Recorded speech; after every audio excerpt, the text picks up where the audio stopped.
महामती प्रहलाद जी अपने ऊपर दैत्यों द्वारा लादे गए उस संपूर्ण पर्वत समूह को दूर फेंककर जल से बाहर निकल आए। तब आकाश आदि रूप जगत को फिर देखकर उन्हें चित्त में यह पुनः भान हुआ कि मैं प्रहलाद हूँ, और उन महाबुद्धिमान ने मन, वाणी और शरीर के संयम पूर्वक धैर्य धारण कर एकाग्र चित्त से पुनः भगवान अनादि पुरुषोत्तम की स्तुति की।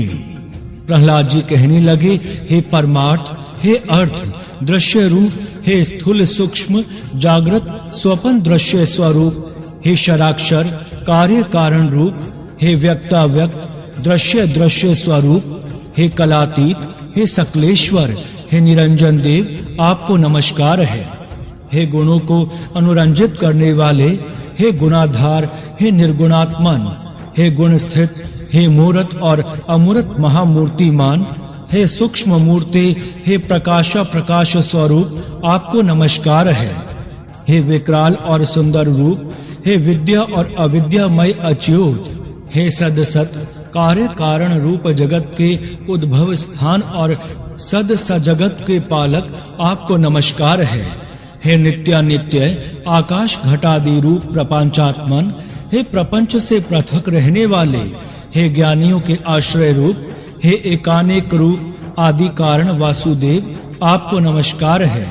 जो स्थूल सूक्ष्म रूप और स्फुट प्रकाशमय हैं, जो अधिष्ठान रूप से सर्वभूत स्वरूप तथापि वस्तुतः संपूर्ण भूतादि से परे हैं, विश्व के कारण ना होने पर भी जिनसे यह समस्त विश्व उत्पन्न हुआ है, उन पुरुषोत्तम भगवान को नमस्कार है। श्री पराशर जी बोले, उनके इस प्रकार तन्मयता पूर्वक स्तुति करने पर पीताम्बरधारी देवादि देव भगवान हरि प्रकट हो गए।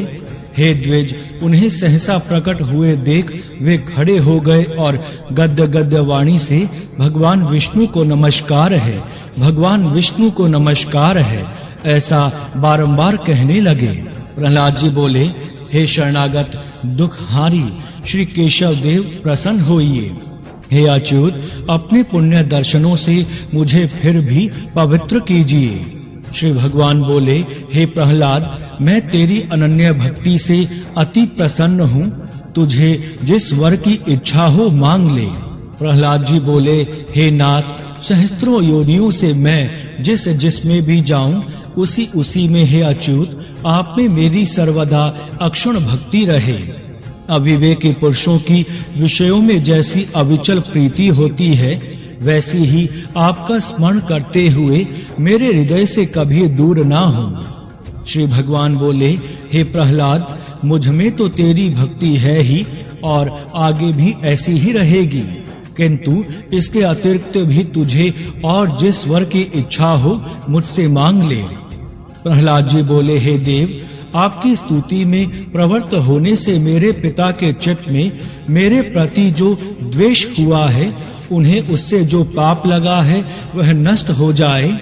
इसके अतिरिक्त उनकी आज्ञा से मेरे शरीर पर जो शस्त्राघात किए गए, मुझे अग्नि समूह में डाला गया, सर्पों से कटवाया गया, भोजन में विष दिया गया, बांधकर समुद्र में डाला गया, शिलाओं से दबाया गया तथा और भी जो दुर्व्यवहार पिताजी ने मेरे साथ किए हैं, वे सब आप में भक्ति रखने वाले पुरुष के प्रति द्वेष होने से उन्हें उनके कारण जो पाप लगा है, हे प्रभु, आपकी कृपा से मेरे पिता उससे शीघ्र ही मुक्त हो जाएं।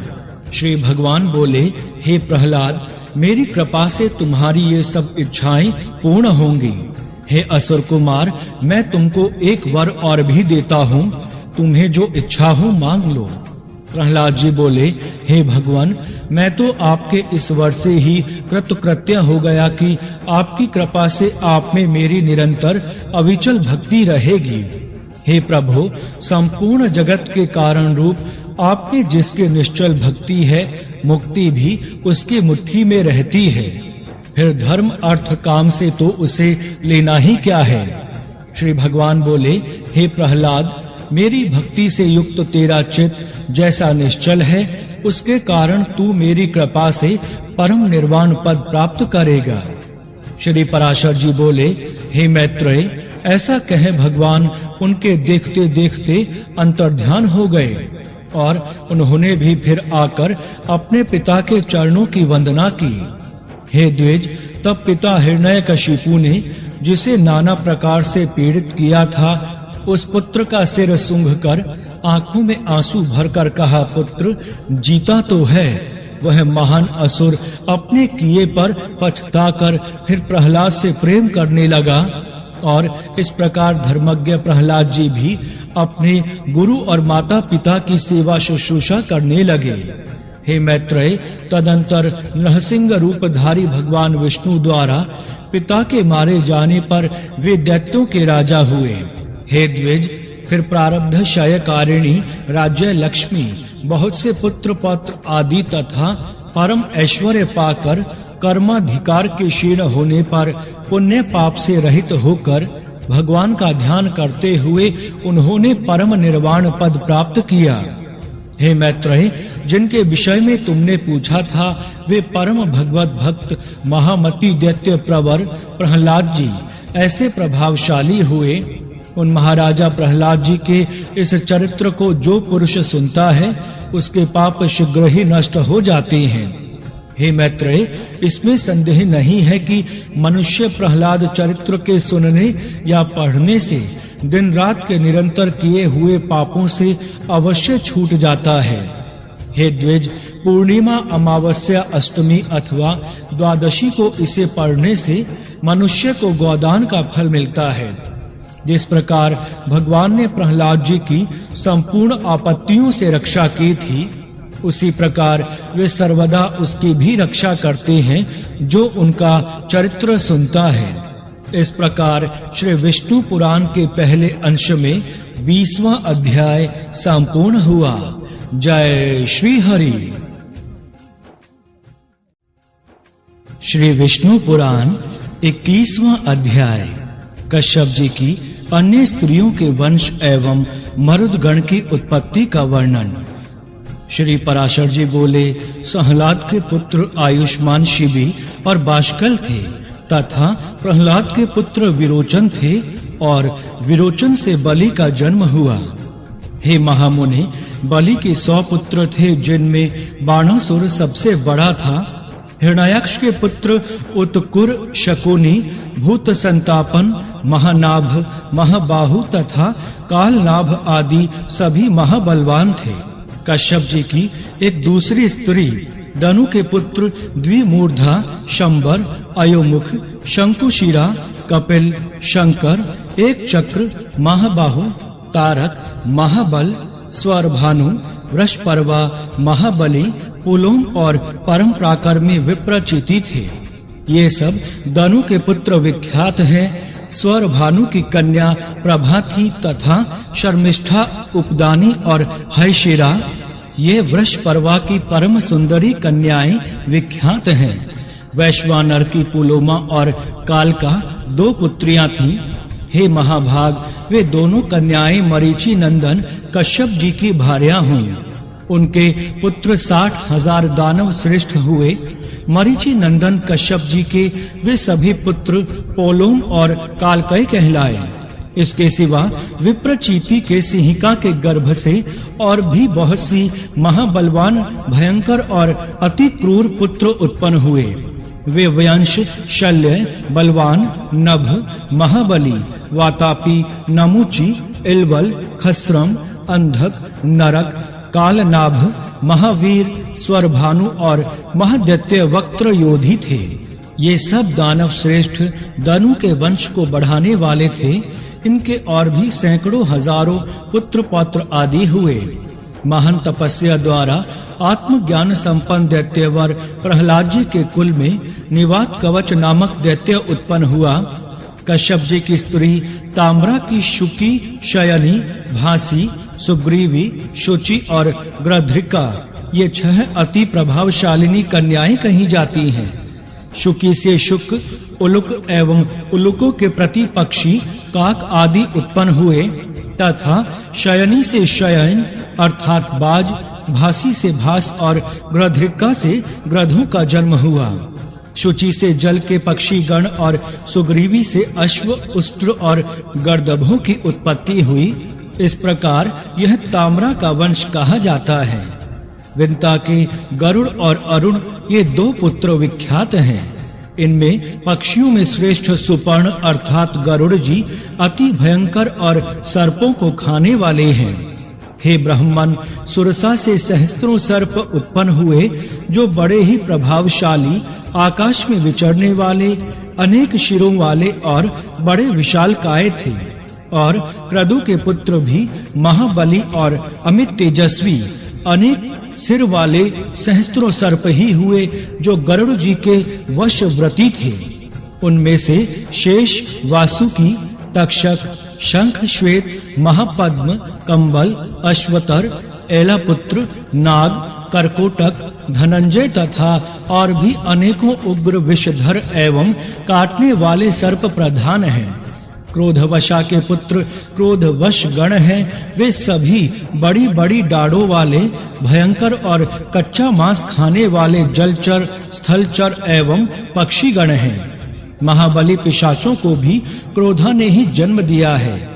सुरभि से गौ और महिष आदि की उत्पत्ति हुई तथा इरा से वृक्ष, लता, बेल और सब प्रकार के तृण उत्पन्न हुए हैं। खसा ने यक्ष और राक्षसों को, मुनि ने अप्सराओं को तथा अरिष्टा ने अति समर्थ गंधर्वों को जन्म दिया। ये सब स्थावर जंगम कश्यप जी की संतान हुए। इनके और भी सैकड़ों हजारों पुत्र पौत्र आदि हुए। हे ब्राह्मण, यह स्वारोचिष मनवंतर की सृष्टि का वर्णन कहा जाता है। वैवस्व मनवंतर के आरंभ में महान वारुण यज्ञ हुआ। उसमें भगवान ब्रह्मा जी होता थे। अब मैं उनकी प्रजा का वर्णन करता हूँ। हे साधु श्रेष्ठ, पूर्व मनवंतर में जो सप्त ऋषि गण स्वयं ब्रह्मा जी के मानस पुत्र रूप से उत्पन्न हुए थे, उन्हीं को ब्रह्मा जी ने इस कल्प में गंधर्व, नाग, देव और दानव आदि के पितृ रूप से निश्चित किया। पुत्रों के नष्ट हो जाने पर दीति ने कश्यप जी को प्रसन्न किया। उनकी सम्यक आराधना से संतुष्ट हो तपस्वियों में श्रेष्ठ कश्यप जी ने उन्हें वर देकर प्रसन्न किया। उस समय उन्होंने इंद्र के वध करने में समर्थ एक तेजस्वी पुत्र का वर मांगा। मुनि श्रेष्ठ कश्यप जी ने अपनी भार्या दीति को वह वर दिया और उस अति उग्र वर को देते हुए वे उनसे बोले, यदि तुम भगवान के ध्यान में तत्पर रहकर अपना गर्भ शौच और संयम पूर्वक 100 वर्ष तक धारण कर सकोगी तो तुम्हारा पुत्र इंद्र को मारने वाला होगा। ऐसा कहकर मुनि कश्यप जी ने उस देवी से संगमन किया और उसने बड़े शौच पूर्वक रहते हुए वह गर्भ धारण किया। उस गर्भ को अपने वध का कारण जान देवराज इंद्र भी विनय पूर्वक उनकी सेवा करने के लिए आ गए। उनके शौचादि में कभी कोई अंतर पड़े, यही देखने की इच्छा से इंद्र वहां हर समय उपस्थित रहते थे। अंत में 100 वर्ष में कुछ ही कमी रहने पर उन्होंने एक अंतर देख ही लिया। एक दिन दीति बिना चरण शुद्धि किए ही अपनी शैया पर लेट गईं। उस समय निद्रा ने उन्हें घेर लिया। तब इंद्र हाथ में वज्र लेकर उनकी कुक्षी में घुस गए और उस महागर्भ के 7 टुकड़े कर डाले। इस प्रकार वज्र से पीड़ित होने से वह गर्भ जोर-जोर से रोने लगा। इंद्र ने उससे पुनः कहा कि मत रो, किंतु जब वह गर्भ 7 भागों में विभक्त हो गया और फिर भी ना मरा, तो इंद्र ने अत्यंत कुपित हो अपने शत्रु विनाशक वज्र से एक-एक के 7 टुकड़े और कर दिए। वे ही अति वेगवान मरुत नामक देवता हुए।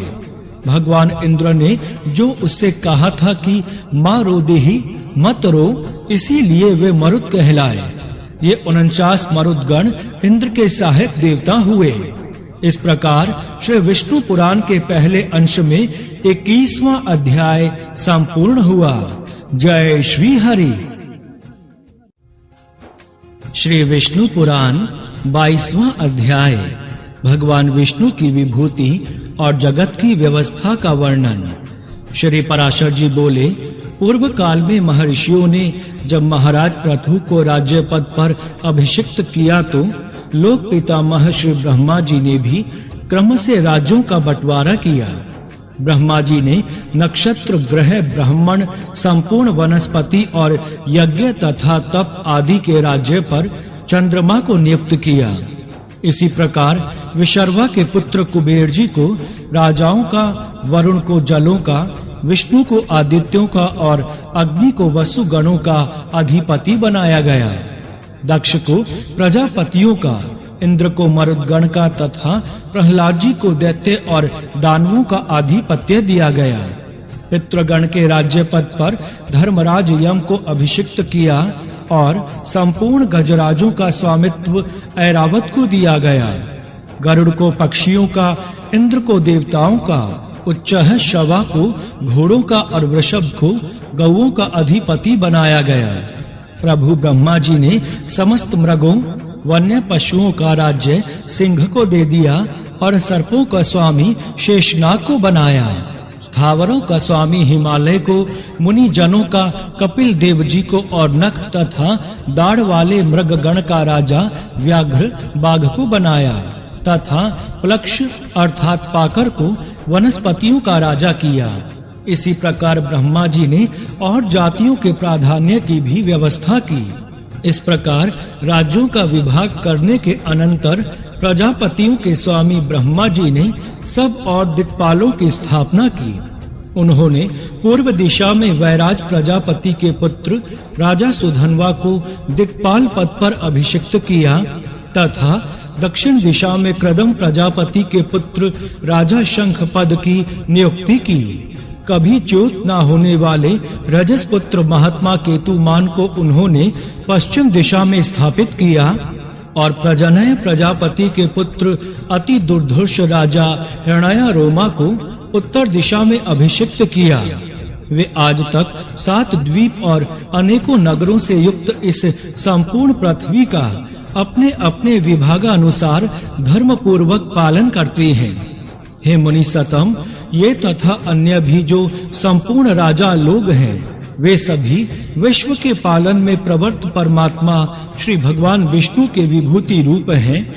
हे द्विजोतम, जो भूताधिपति पहले हो गए हैं और जो आगे होंगे, वे सभी सर्वभूत भगवान विष्णु के अंश हैं। जो भी देवताओं, दैत्य, दानवों और मांस भोजियों के अधिपति हैं, जो पशुओं, पक्षियों, मनुष्यों, सर्पों और नागों के अधिनायक हैं, जो वृक्षों, पर्वतों और ग्रहों के स्वामी हैं तथा और भी भूत, भविष्यत एवं वर्तमान कालीन जितने भूतेश्वर हैं, वे सभी सर्वभूत भगवान विष्णु के अंश से उत्पन्न हुए हैं। हे महाप्राज्ञ, सृष्टि के पालन कार्य में प्रवृत्त सर्वेश्वर श्री हरि को छोड़कर और किसी में भी पालन करने की शक्ति नहीं है। रजः और सत्व आदि गुणों के आश्रय से वे सनातन प्रभु ही जगत की रचना के समय रचना करते हैं, स्थिति के समय पालन करते हैं और अंत समय में काल रूप से संहार करते हैं। वे जनार्दन 4 विभाग से सृष्टि के और 4 विभाग से ही स्थिति के समय रहते हैं तथा 4 रूप धारण करके ही अंत में प्रलय करते हैं। एक अंश से वे अव्यक्त स्वरूप ब्रह्मा होते हैं, दूसरे अंश से मरीचि आदि प्रजापति होते हैं, उनका तीसरा अंश काल है और चौथा संपूर्ण प्राणी। इस प्रकार वे रजोगुण विशिष्ट होकर 4 प्रकार से सृष्टि के समय स्थित होते हैं। फिर वे पुरुषोत्तम सत्व गुण का आश्रय लेकर जगत की स्थिति करते हैं। उस समय वे एक अंश से विष्णु होकर पालन करते हैं, दूसरे अंश से मनु आदि होते हैं तथा तीसरे अंश से काल और चौथे से सर्वभूतों में स्थित होते हैं तथा अंत काल में वे अजन्मा भगवान तमोगुण की वृत्ति का आश्रय ले एक अंश से रुद्र रूप, दूसरे भाग से अग्नि और अंतकादि रूप, तीसरे से काल रूप और चौथे से संपूर्ण भूत स्वरूप हो जाते हैं। हे ब्राह्मण, विनाश करने के लिए उन महात्मा की यह 4 प्रकार की सर्वकालिक विभाग कल्पना कही जाती है। ब्रह्मा, दक्ष आदि प्रजापति गण, काल तथा समस्त प्राणी, ये श्री हरि की विभूतियां जगत की सृष्टि का कारण हैं। हे द्विज, भगवान विष्णु, मनु आदि काल और समस्त भूतगण, ये जगत की स्थिति के कारण रूप भगवान विष्णु की विभूतियां हैं तथा रुद्र, काल, अंतक आदि और सकल जीव श्री जनार्दन की ये 4 विभूतियां प्रलय की कारण रूप हैं।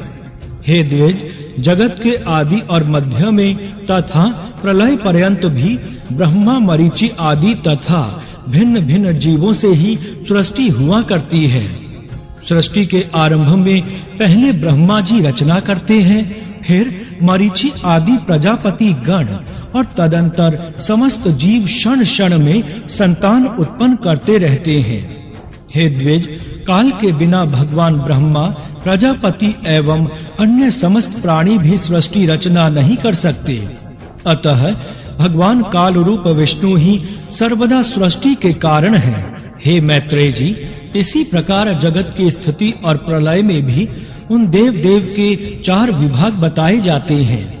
हे द्विज, जिस किसी जीव द्वारा जो कुछ भी रचना की जाती है, उस उत्पन्न हुए जीव की उत्पत्ति में सर्वथा श्री हरि का ही शरीर कारण है।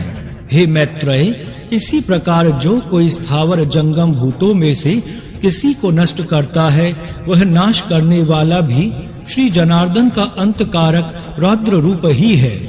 इस प्रकार वे जनार्दन देव ही समस्त संसार के रचयिता, पालनकर्ता और संहारक हैं तथा वे ही स्वयं जगत रूप भी हैं।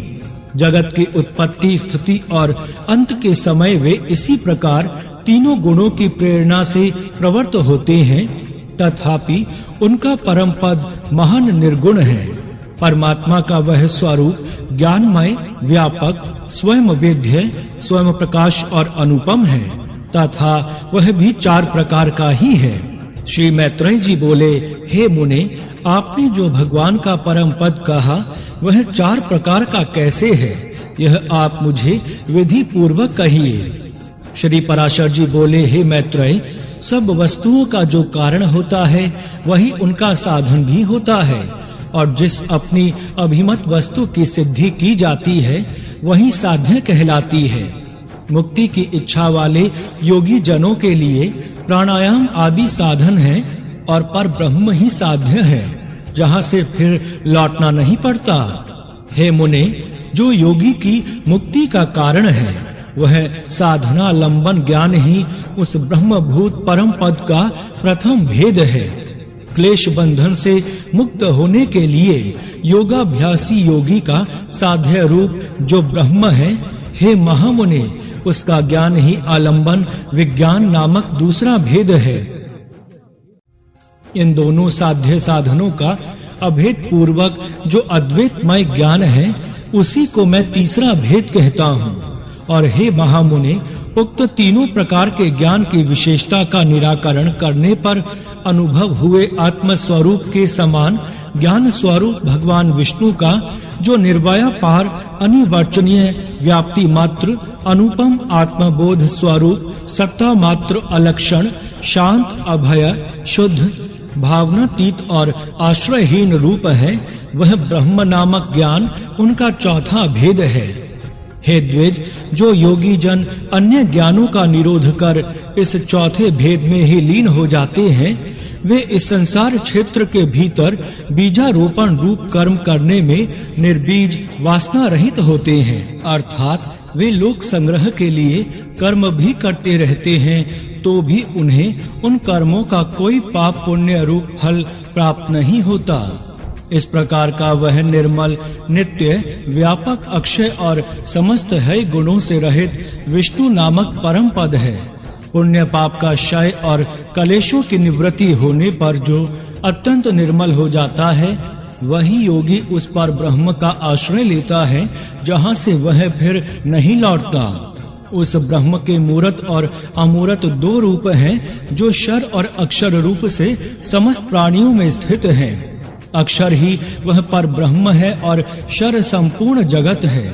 जिस प्रकार एक देशीय अग्नि का प्रकाश सर्वत्र फैला रहता है, उसी प्रकार यह संपूर्ण जगत पर ब्रह्म की ही शक्ति है। हे मैत्रेय, अग्नि की निकटता और दूरता के भेद से जिस प्रकार उसके प्रकाश में भी अधिकता और न्यूनता का भेद रहता है, उसी प्रकार ब्रह्म की शक्ति में भी तारतम्य है।